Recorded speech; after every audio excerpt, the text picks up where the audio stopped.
Donc bonjour à tous et donc merci aux organisateurs de me permettre de vous présenter donc le projet donc HandiConsult, la plateforme HandiConsult qui a été développée à la Salpêtrière.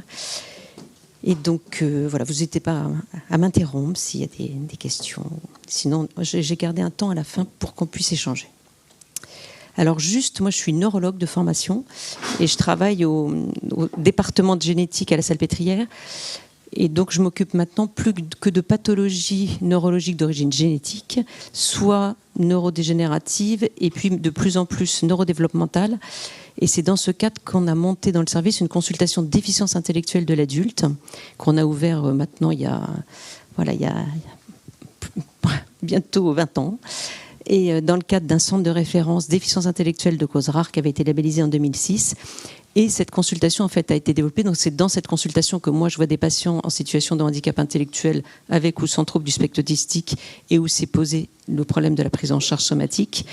Mais initialement, l'objectif de cette consultation, on est dans le cadre d'un centre de référence, c'est la réévaluation diagnostique de ces patients à la lumière des progrès techniques qu'on a fait en génétique. Alors, c'est pas le propos de mon topo aujourd'hui, ça pourrait être carrément une intervention, enfin un topo à part entière, mais juste on a fait énormément de progrès en génétique et c'est important de le savoir parce que pour tous ces patients qui sont hospitalisés dans des établissements, moi je m'occupe que d'adultes, mais essentiellement effectivement des foyers, des établissements sociaux, médicaux, adultes, qui ont un diagnostic de déficience intellectuelle avec ou sans trouble du spectre autistique. On peut faire des réévaluations de diagnostic aujourd'hui puisqu'on a accès au génome en routine. On peut faire un génome et donc séquencer l'ensemble des gènes impliqués en pathologie humaine avec ces dernières techniques de séquençage à haut débit qu'on a aujourd'hui et de poser un diagnostic. Alors ça va pas forcément permettre de traiter. Il y a pas c'est des maladies rares, il n'y a pas forcément un traitement spécifique, mais ça va permettre quand même d'orienter la prise en charge. Par comparaison aux autres patients qui ont un variant dans ce même gène, de dire tel neuroleptique marche mieux ou tel antiépileptique marche mieux, de bien sûr de faire un conseil génétique pour la famille. Donc c'est très important cette réévaluation diagnostique qui n'est pas du tout l'objet de la plateforme HandiConsult, mais qui est le rôle des centres de référence maladies rares, mais que donc nous on fait au service de génétique. Donc du coup je ne vous parlerai pas du diagnostic génétique de la déficience intellectuelle, ni des causes de déficience intellectuelle, mais j'oriente mon topo sur ce qui m'avait été demandé aujourd'hui, c'est-à-dire la prise en charge somatique des patients en situation de handicap et pas que intellectuelle, puisque la plateforme, vous verrez, elle s'adresse aux patients en situation de handicap, mais de tout type de handicap. Alors le rationnel, pourquoi on a développé ce type de plateforme. Donc ça, il y a eu pas mal de communication là-dessus avant. Les patients en situation de handicap intellectuel, trouble du spectre autistique, handicap moteur, polyhandicap, plurihandicap ont des difficultés d'accès aux soins. Il y a beaucoup de littérature là-dessus. Il y a de nombreux rapports depuis 2008, je vous en ai mis quelques-uns, qui ont montré que ces patients n'avaient pas accès aux soins courants en raison de facteurs individuels. Cora vous en a présenté plusieurs. Ils sont déficients intellectuels, ils ont des troubles du comportement, ils expriment la douleur différemment. Il y a des surhandicaps associés, ils n'ont souvent pas de langage. Il y a une précarité socio-économique qui peut se rajouter. Et donc tous ces facteurs individuels font qu'ils n'ont pas accès aux soins. Et puis des facteurs de l'environnement qui sont souvent liés aux professionnels de santé. Voilà, on n'est pas très bien organisé, on n'est pas bien coordonné pour faciliter l'accès aux soins de ces personnes. On manque de formation. On ne connaît pas bien ces pathologies rares aussi. Et puis souvent on accorde une place un peu insuffisante aux patients ou à sa famille qui souvent ont une expertise de leur pathologie rare. Et alors qu'il y a beaucoup de littérature aussi qui montre le bénéfice de prendre en charge ces patients. Je vous ai mis quelques références récentes, puisque en particulier outre-Atlantique ou outre-Manche, il y a pas mal ils sont un peu plus en avance que nous sur ces bilans de santé systématiques.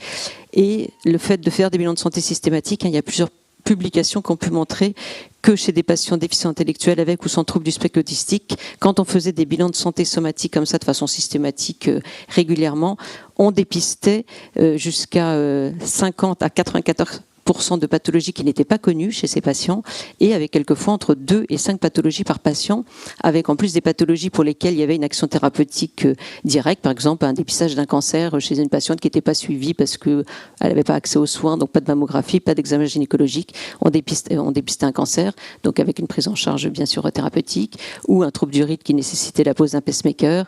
Voilà, donc on dépiste des pathologies qui sont accessibles voilà, à un traitement directement. Et donc, c'est très important de dépister, de faire de la prévention, de vérifier les vaccinations. Enfin, voilà, donc de pouvoir développer des dispositifs qui vont pouvoir permettre de prendre en charge ces patients en situation de handicap sur le plan de leur prise en charge somatique générale. Et c'est vraiment un enjeu de santé publique. Hein. Comme vous l'a dit Cora avant, un patient qui a déficience intellectuelle, qui n'a pas de langage, qui a des troubles du spectre autistique, voilà, et qui a des troubles du comportement, il faut s'évertuer à trouver une cause somatique avant d'augmenter les neuroleptiques, hein, et de trouver donc une cause somatique ou environnementale, ou les deux. Et donc, par exemple, il y avait une étude de l'ANSM de 2018 qui avait montré, c'était des questionnaires qui étaient envoyés dans des établissements sociaux et médico-sociaux pour savoir finalement à quoi avait été relié le trouble du comportement chez le résident. Et finalement, vous voyez, je ne sais pas si on voit bien, mais enfin, voilà, il y avait de nombreuses causes somatiques qui avaient été à l'origine du trouble du comportement. Ah, pardon, allez. Voilà.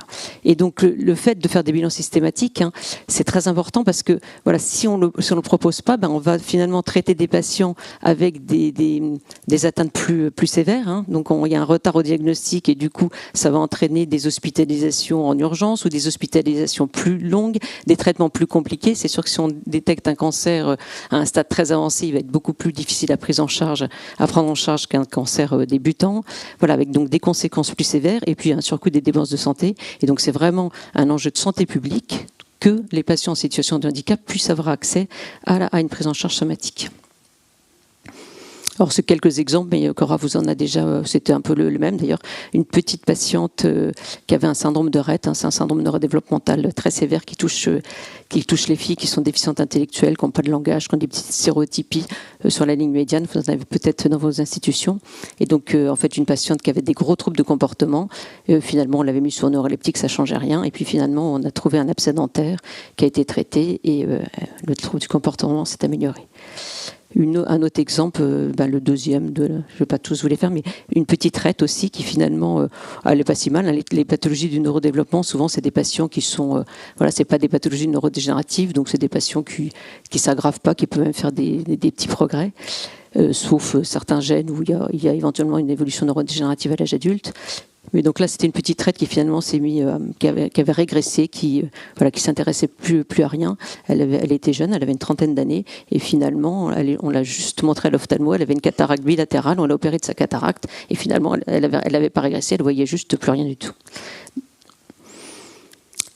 Et donc ces problèmes somatiques, hein, chez les patients déficients intellectuels avec ou sans trouble du spectre autistique, on sait qu'il y a pas mal de littérature qui a montré qu'il y avait une fréquence élevée de pathologies somatiques qui n'étaient pas diagnostiquées et pas bien prises en charge, au premier rang desquelles tout ce qui est bucco-dentaire, hein, tout ce qui est prise en charge de la douleur en particulier. Puis on a vu que c'était très difficile d'évaluer la douleur chez ces patients et qu'elle allait se manifester par essentiellement des troubles du comportement.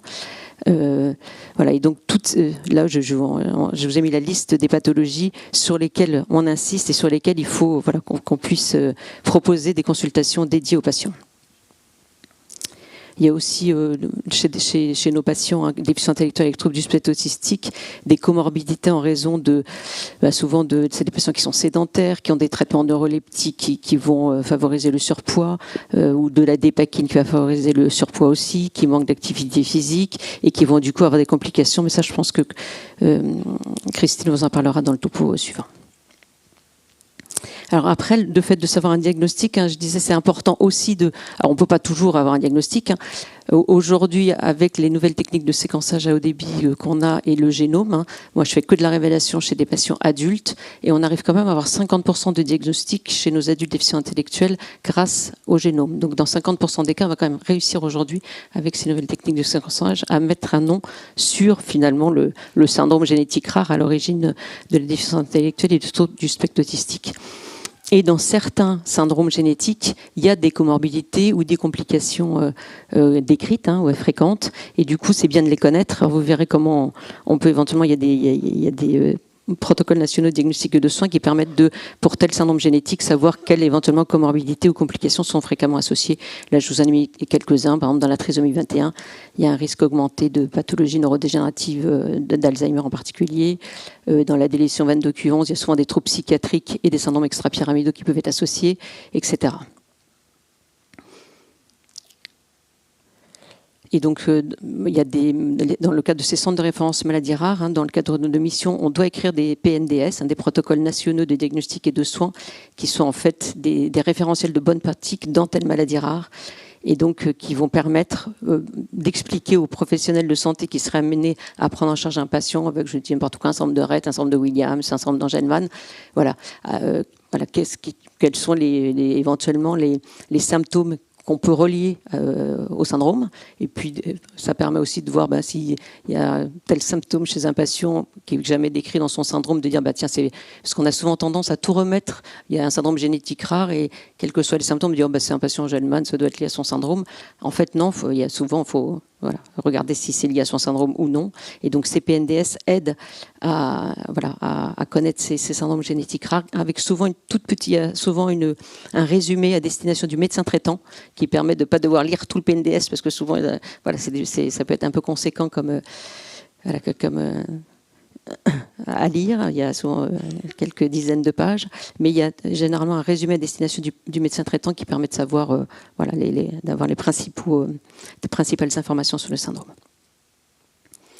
Alors les enjeux qui ont conduit donc à développer ce type de plateforme HandiSoins ou HandiConsult, c'est de faciliter donc l'accès aux soins chez des patients en situation de handicap, d'améliorer leurs conditions d'accueil, de dépister, donc d'assurer un dépistage et un diagnostic de pathologies fréquentes, de réorganiser le parcours de soins et leur suivi médical de proximité, de former des professionnels pour que finalement tout le monde puisse prendre en charge ces patients dans le cadre de sa patientèle, de s'appuyer sur des supports qui sont accessibles, par exemple, aux patients qui sont non lecteurs avec du facile à lire et à comprendre, et ça, vous allez avoir une communication tout à l'heure dessus. Et puis de recruter du personnel qui a un certain regard sur le handicap et qui a été formé à prendre en charge ces patients avec toutes les actions de sensibilisation et de formation que Hélène en particulier vous a présentées. Et donc dans ce cadre-là, en réponse à un appel à projet de l'ARS, donc l'Agence régionale de santé souhaiterait, je parle sous contrôle de Madame Requeno qui est là, qu'il y ait des plateformes HandiConsult dans chaque département, in fine, je ne sais pas dans quelle échéance, mais pour que les patients en situation de handicap puissent avoir un suivi de proximité. Et donc, nous, on avait répondu à l'appel à projet pour le 75, c'était un sujet qui nous préoccupait beaucoup avec Christine, avec Hélène, enfin nous qui prenons en charge des patients en situation de handicap intellectuel avec troubles du spectre autistique et différents handicaps, où on avait des correspondants sur le groupe, parce que c'est vrai qu'à la Salpêtrière, finalement, on a un peu toutes les spécialités, donc on savait un peu à qui demander de voir tel ou tel patient, mais avec un suivi complètement éclaté et donc était pas très, avec des patients qui devaient revenir plusieurs fois en consultation, ce qui n'était pas très adapté pour ce type de patients. Et du coup, on a regroupé ces expertises somatiques sur la plateforme HandiConsult qui a pu ouvrir en pleine période Covid en janvier 2021. Donc, normalement, ce devrait être donc une plateforme. Alors, c'est des adultes, on ne prend pas des enfants.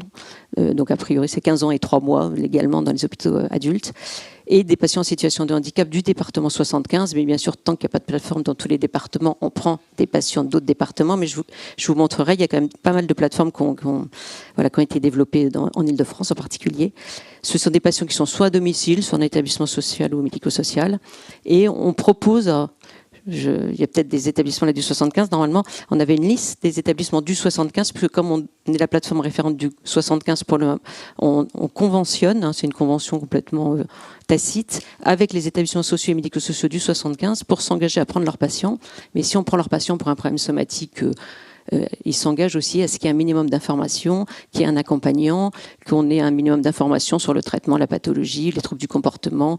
Et nos infirmières de coordination font tout un travail en amont de la venue du patient sur la plateforme pour justement recueillir ces informations pour qu'on puisse accueillir le patient dans de meilleures conditions.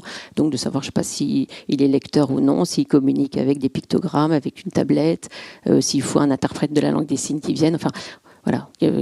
Donc on essaye de programmer au mieux, parce que vous verrez, on fonctionne beaucoup en hôpital de jour, puisque ce sont souvent des patients qui vont avoir besoin de plusieurs avis.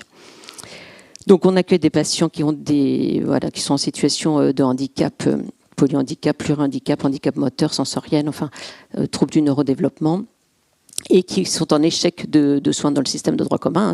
Un patient finalement déficient intellectuel qui n'a pas de trouble du spectre autistique, qui n'a pas de trouble de comportement, il peut être suivi tout à fait en ville de façon classique. Donc voilà, on ne prend pas tous les patients, on prend ceux vraiment pour lesquels la prise en charge en ville est compliquée, voilà, qui n'ont pas accès aux soins en ville. Soit parce qu'il y a un parcours de soins complexe, soit parce que voilà, l'offre de soins courants est difficilement mobilisable en raison de facteurs individuels ou environnementaux, comme on a vu précédemment. Par exemple, on peut accueillir des femmes en situation de handicap moteur, par exemple des patientes qui ont une sclérose en plaques ou une myopathie, et qui vont pas. On a des consultations de gynécologie médicale. Et donc avec une table de gynécologie qui peut s'abaisser et se mettre au niveau du fauteuil roulant, puisque ces femmes, souvent, elles n'arrivent pas à être suivies en cabinet de gynécologie médicale en ville, juste parce que le cabinet n'est pas accessible et que le fauteuil roulant ne peut pas rentrer, ou que la table de gynéco ne peut pas se baisser, et que du coup, voilà, donc c'est des patients avec tout type de handicap. Donc c'est une offre de soins diagnostiques préventive, une offre de soins somatiques complète qui s'appuie bien sûr sur tous les services du groupe hospitalier. Et on a donc dans l'appel à projet de l'ARS, il était insisté, et c'est ce qui ressort d'ailleurs de toutes les publications, des difficultés d'accès aux soins pour les patients en situation de handicap, donc avec en particulier les soins dentaires, les soins de stomato, de gynécologie médicale, et de bien prendre en compte l'anxiété et la douleur chez ces patients. Et donc avec une prise en charge par un personnel formé. Donc le personnel qu'on a recruté a été formé à la douleur, a été formé au FALC, a été formé au méopa, de pouvoir éventuellement faire des analgésies pour pouvoir faciliter des soins, des prises de sang ou d'autres soins. On a autorisé, même en période Covid, bien sûr que le patient soit accompagné par un éducateur ou quelqu'un de son établissement, avec la famille. Voilà, le patient reste avec ses parents ou avec un proche et quelqu'un éventuellement de son institution. Alors pour le moment, on avait restreint l'adressage. Les patients ne peuvent pas appeler directement pour prendre rendez-vous sur la plateforme. Les patients sont adressés par un professionnel de santé, un médical ou paramédical. Mais voilà, pour le moment, on avait réservé l'accès à la plateforme voilà, donc ça peut être quelqu'un de l'institution, ça peut être, mais pas le patient directement, parce qu'il nous faut un minimum d'informations cliniques et pour pouvoir accueillir le patient et programmer au mieux sa venue. On essaye de réorganiser son parcours de soins en coordination avec le secteur médico-social et les acteurs de ville. Par exemple, on a une grosse activité de stomato pour les soins dentaires, mais en ville, en tout cas en région parisienne, il y a un réseau par exemple qui s'appelle Rhapsodif, un réseau de praticiens dentaires qui se sont regroupés pour proposer des soins à des patients en situation de handicap. Et finalement, quand on pense que c'est possible que les soins soient réalisés en ville, parce que donc c'est des professionnels qui vont prendre un peu plus de temps pour leur consultation, qui vont éventuellement faire des visites à blanc, c'est-à-dire accueillir le patient, le faire asseoir sur le fauteuil, lui montrer les différentes machines, ne rien faire ce jour-là et qu'ils reviennent. Et donc finalement, pour certains patients, on va dire ça pourrait être fait en ville et on va les réadresser en ville. Alors ça ne concerne pas du tout la plateforme HandiConsult. C'est pas le diagnostic et la prise en charge des pathologies rares à l'origine des handicaps. Ça reste vraiment le rôle, ce que je vous disais au début, des centres de référence maladies rares. Après, si bien sûr il y a un patient qui n'a pas de diagnostic génétique, la plateforme va nous le réadresser en génétique en disant il n'y a pas de diagnostic, peut-être que de poser un diagnostic, ça permettra d'améliorer sa prise en charge. Et donc on s'aide voilà, comme un peu ce que vous montrez Cora, pour évaluer la douleur, voilà, d'échelle visuelle. On s'aide de santé BD pour expliquer certains soins. Il y a cette grille dont on va parler Cora aussi, d'évaluation de la douleur, par exemple chez des patients en situation de handicap intellectuel. Donc je vous ai mis la plaquette, j'ai trouvé que c'était plus simple finalement. Donc on est localisé au bâtiment IE3M, à l'hôpital de la Salpêtrière, on est au premier étage et on dépend du service de médecine interne, ce qui avait un sens puisque finalement c'est une médecin interniste, Micheline Fa, qui coordonne la plateforme. Et il fallait effectivement soit un médecin généraliste, soit un médecin spécialiste, mais de toutes les pathologies pour pouvoir effectivement répondre à la demande et examiner les patients. Voilà, donc c'est une médecin interniste. Et donc, on a des locaux qui nous ont été alloués par l'hôpital. On a 2 boxes de consultation, donc qui peuvent soit servir de consultation simple, soit d'hôpitaux de jour. Donc, on peut faire 2 HDJ, et puis on peut, par exemple, faire des consultations. Il y a un des 2 boxes qui a été dans lequel on a mis ce lit de gynécologie médicale, ce fauteuil de gynécologie qui permet de s'abaisser pour recevoir les patientes en situation de handicap moteur. Et donc le box peut être pendant une demi-journée réservé pour accueillir que des patientes que pour de la gynécologie médicale. Il y a une signalétique qui a été faite en FALC à l'intérieur du bâtiment. La signalétique extérieure, apparemment, c'est pas les mêmes personnes qui s'en occupent dans l'hôpital, donc on ne l'a pas encore. C'est donc dans le service de médecine interne du professeur Amora. Et puis, il y a un bureau d'accueil qui est commun pour l'équipe, l'infirmière, l'aide-soignante, notre secrétaire et puis les médecins qui passent. Il y a un bureau un peu commun, médical et paramédical. Et donc, la plaquette, je pourrais vous la fournir si vous voulez. Voilà, on a détaillé un peu dessus, je ne sais pas si ça se voit, mais ce qu'on propose comme consultation et comment on peut nous joindre. Il y a un mail dédié et il y a un numéro de téléphone dédié. Et donc, il y a une médecin coordinatrice, une médecin gynécologue, Nathalie Trilesinski, qui est à mi-temps sur la plateforme, une infirmière, une aide-soignante, et puis un mi-temps de cadre. Et donc, qu'est-ce qu'on offre aujourd'hui, Donc, il y a tout ce qui est dépistage, vaccination et tout ça. Bien sûr, le Micheline Fa vérifie que les patients sont bien à jour. Les soins bucco-dentaires, donc ça, c'était déjà très bien organisé à la Salpêtrière. Il y avait des praticiens identifiés qui prenaient en charge les patients en situation de handicap pour les soins dentaires. Et donc, ils viennent sur la plateforme quasiment 4 ou 5 jours par semaine voir les patients. Après, on n'a malheureusement pas de box aménagée pour pouvoir faire des soins dentaires sur place. Donc, quand il y a des soins, ils vont être réadressés en stomato, mais ils viennent au moins sur place voir dans quel délai il faut les programmer en fonction de l'étendue des dégâts, ou s'il faut les programmer sur l'unité de chirurgie ambulatoire, puisqu'il y a des créneaux à l'unité de chirurgie ambulatoire, qui est une unité transversale pour différents services, mais il y a des créneaux 1 fois par semaine dédiés pour les soins dentaires pour les patients en situation de handicap. Il y a quelques projets. Il y a par exemple un projet IDAN qui va se faire sur la plateforme dont on a reparlé là avec Julia Bosco qui est la nouvelle chef de service Géraldine Lescaille, qui est de former nos infirmières à, alors moi je suis pas du tout spécialiste d'odonto, mais elles mettent des colorants dans la bouche. Si le colorant vire au rouge, ça sera une carie. S'il vire au vert, c'est du tartre, c'est peut-être pas ça, mais voilà. Elles font des images avec une caméra et elles vont réadresser au stomato, et ça va permettre de faire un peu de débrouillage sur la plateforme et éventuellement de pouvoir former quelqu'un qui pourrait aller dans les établissements socio-médico-sociaux, faire aussi un peu de dépistage pour limiter un peu le nombre de venues sur la plateforme, ou pour pouvoir hiérarchiser finalement les besoins et les consultations qui seraient plus urgentes. On a une grosse activité de gynécologie médicale, vous verrez, j'ai mis quelques chiffres après de notre activité, en lien avec le centre Casavia, qui est le centre d'accueil en santé sexuelle et de lutte contre les violences à la PHP, qui est coordonné par Marc Domergue. Et c'est vrai qu'on a été confronté à certaines patientes en situation de handicap intellectuel qui avaient éventuellement subi des violences sexuelles dans leurs établissements, et ça permet de pouvoir adresser à Casavia, et donc on a des liens avec Casavia. Et sinon, il y a une grosse activité de gynécologie médicale avec, donc, je vous disais, pour les patientes en situation de handicap moteur qui n'ont pas accès aux soins en ville en raison de facteurs plutôt individuels, et bien sûr pour toutes nos patientes.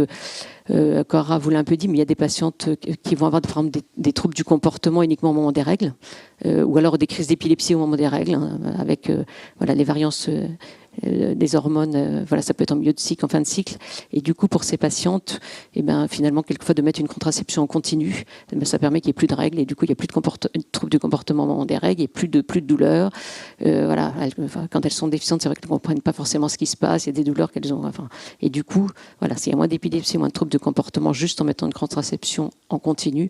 Et donc, on a pas mal elle fait pas mal de consultations dans ce sens, Nathalie Trilesinski. Cora disait que les problèmes de constipation pour des patients sous neuroleptiques qui sont sédentaires, donc c'est souvent il y a beaucoup de types de troubles, de troubles digestifs, en particulier de constipation chez ces patients polyhandicapés ou plurihandicapés ou avec troubles du spectre autistique. Et on a donc il y avait un gastro-entérologue qui voyait nos patients et qui vient auquel on adressait nos patients dans le service de gastro, et qui vient 1 fois par semaine du coup faire des consultations sur la plateforme, voir des patients.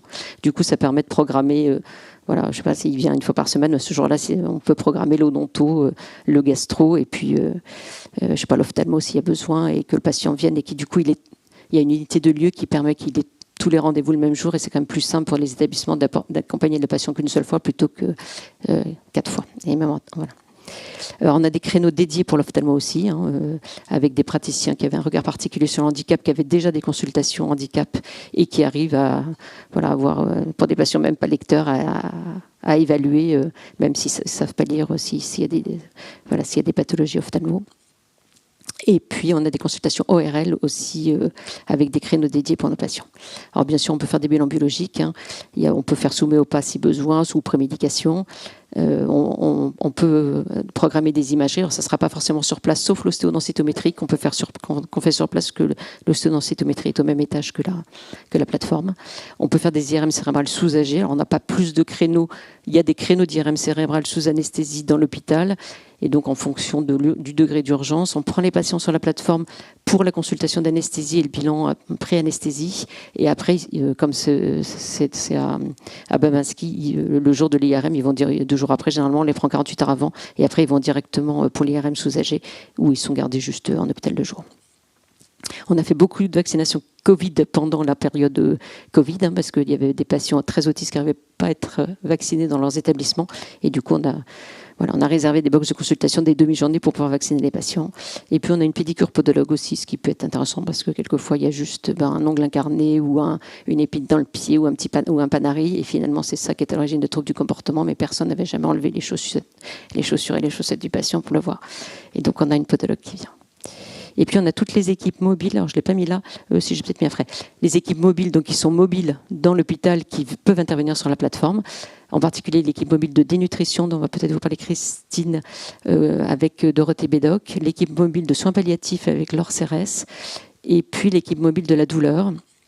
Et ça permet, par exemple, il nous est arrivé, par exemple, pour des patients avec un handicap moteur, intellectuel, enfin des pathologies neurodégénératives très évoluées, de pouvoir faire des consultation pluridisciplinaire, par exemple un patient très évolué, par exemple une maladie de Huntington, pour lequel se pose éventuellement l'indication d'une gastrostomie d'alimentation.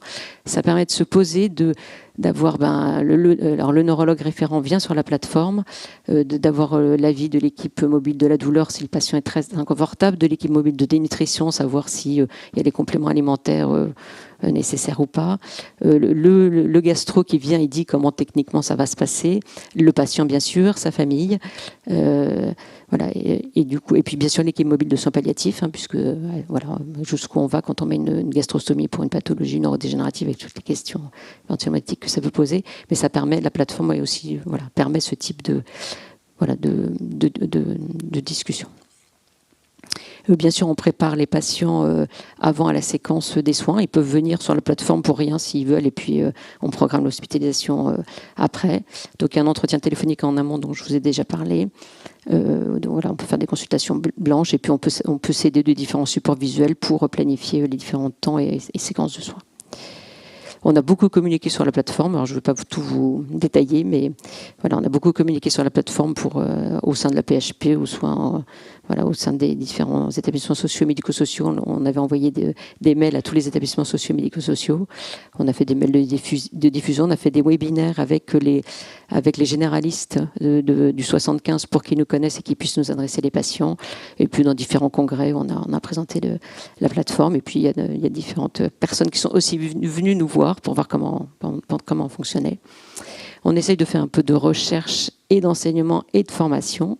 Il y a un projet Handigynéco je parle sous le contrôle de Mme Riqueno, mais qui en fait, ce sont des sages-femmes qui vont se déplacer dans les établissements sociaux et médico-sociaux pour faire un peu de la prévention, vie affective, sexuelle, contraception, et du coup, il y a une formation pour ces sages-femmes. Et par exemple, Nathalie Trilesinski, notre gynécologue, participe à la formation de ces sages-femmes et est en lien avec elles pour qu'éventuellement, si ça dépasse les compétences de la sage-femme dans l'établissement, qu'elle puisse adresser les patientes sur la plateforme, parce qu'il faudrait un avis gynéco plus... et que ça dépasse les compétences de la sage-femme. On a un projet d'habituation aux soins. Il y a une association AGA, une association d'autistes, qui nous a prêté 2 casques de réalité virtuelle, en fait, parce que ils sont quelquefois utilisés pour essayer de décontracter les patients. Alors peut-être pas des patients très très autistes, mais nous on en a 2, donc on en utilise un à la consultation de génétique et on en a un sur la plateforme pour faire des prises de sang par exemple. On met le casque avec une petite vidéo ou quelque chose et finalement le patient se laisse faire pour la prise de sang. Donc on est en train de le tester aussi sur la plateforme. On essaie de participer à la formation médicale et paramédicale à la prise en charge des personnes en situation de handicap. Nathalie Trilesinski accueille à sa consultation des internes de gynécologie médicale ou d'endocrinologie du service du professeur Bachelot pour qu'elle puisse venir voir comment on examine une patiente en situation de handicap pour qu'après, parce que finalement ces patients, il y en a beaucoup qui pourraient peut-être être suivis en ville, si on démystifie un petit peu ces patients et qu'on dit que finalement c'est ce que disent, voilà, c'est la prise en charge, c'est la même qu'un autre patient. Et du coup, elle prend des internes en gynécologie médicale, pour leur formation. On a accueilli une infirmière en pratique avancée qui est dans le cadre de son master en santé mentale et psychiatrie. Donc on peut accueillir des infirmières pareilles après une infirmière qui est passée sur la plateforme, peut-être qu'aux urgences, elle dira si moi j'ai déjà piqué des patients très autistes et je peux le faire dans un autre service.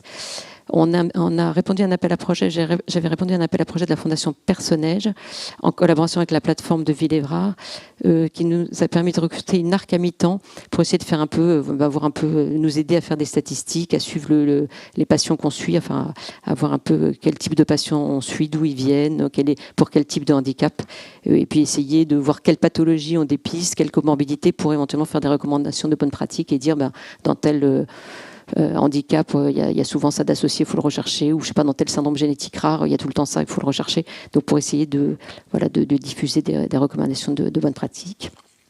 Alors on aimerait bien renforcer l'équipe parce que pour le moment on a une infirmière, une aide-soignante, un mi-temps de cadre et puis les 2 médecins dont je vous ai parlé. Moi je suis responsable administrative et puis je coordonne un peu la plateforme puisque j'en suis en partie à l'initiative. On aimerait bien renforcer l'équipe, ce qui nous permettrait de voir plus de patients. Après on va peut-être s'intégrer dans un projet encore plus ambitieux. On voudrait équiper spécifiquement les box qui permettraient, si on avait un box équipé en ophtalmo, je crois qu'il leur faut pas grand-chose, ou en stomato, pour au moins faire quelques soins sur place qui éviteraient de réadresser les patients en stomato après.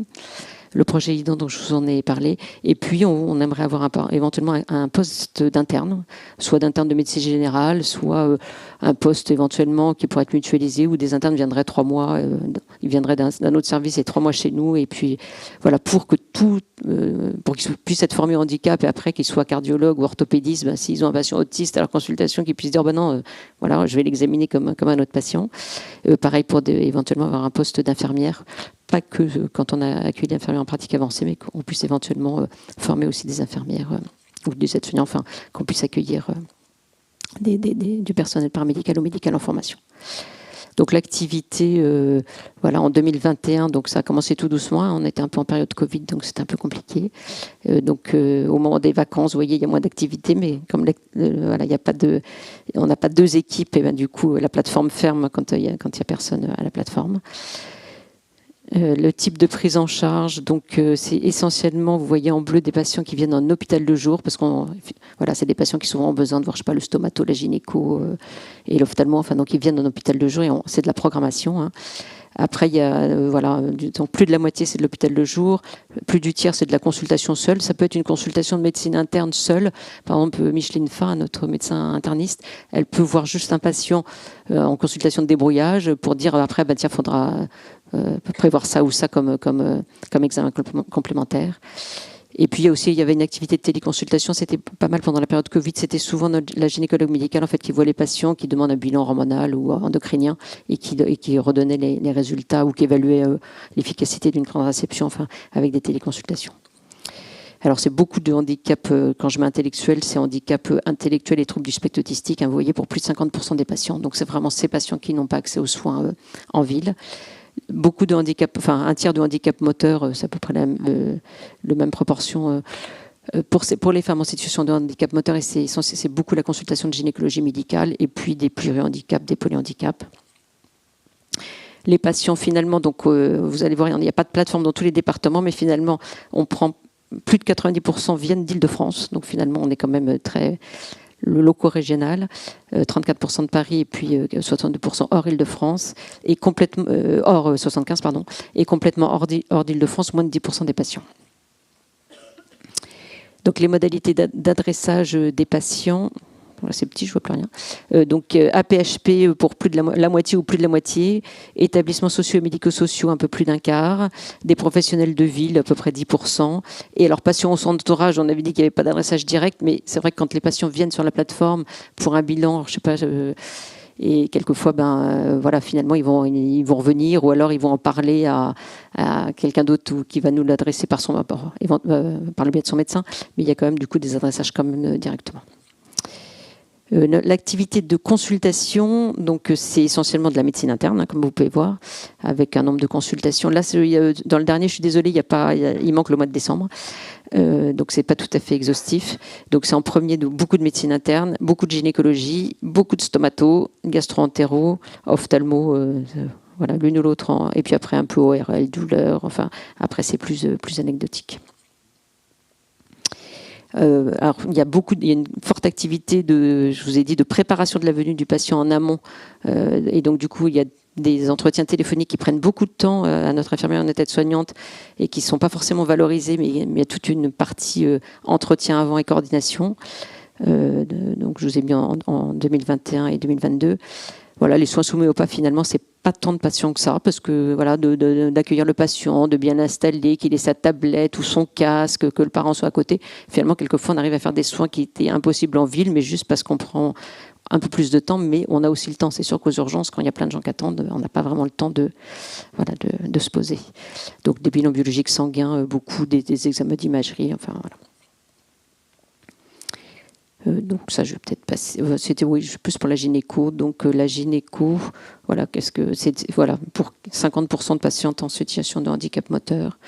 Et puis voilà, des tests HPV, des retraits d'implants contraceptifs, des poses de dispositifs intra-utérins, des échographies.